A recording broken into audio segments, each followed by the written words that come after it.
Mixed by Ambika Records.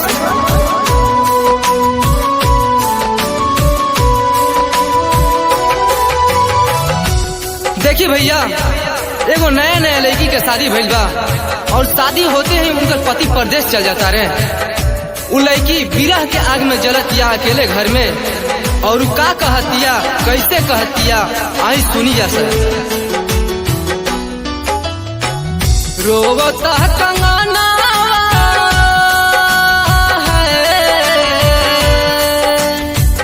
रोवता कंगना सुना बयंगनावा, तो सुना से जिया बहम रहतानी। हाँ सुना से जिया बहम रहतानी, परदेसी पिया तड़प जवानी।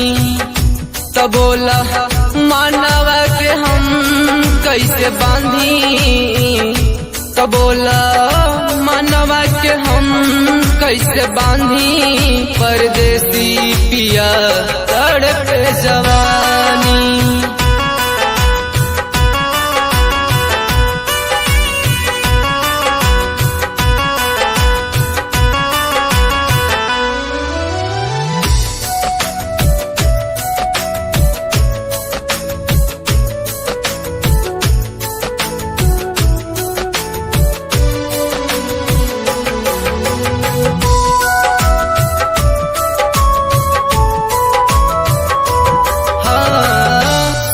हो सिंगार पिया होखता जियान हो, काहे नहीं देत बड़ा एह पधयान हो।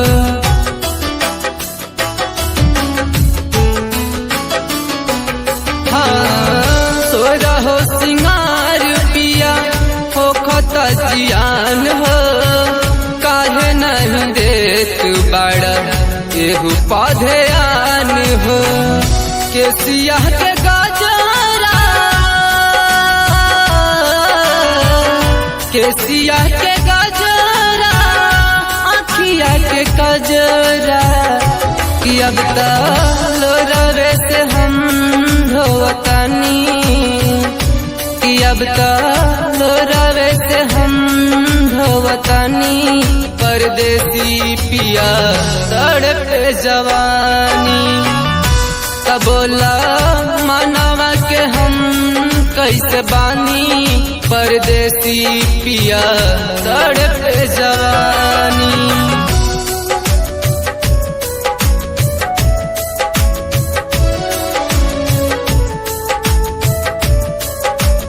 Ambika Records.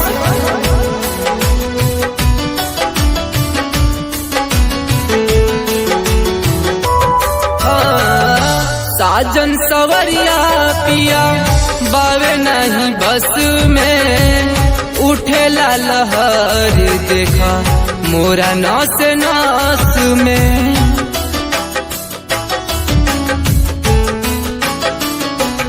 हाँ साजन सवरिया पिया बावे नहीं बस में, उठेला लहर देखा मोरा नास नास में। अरविंद असिकावा,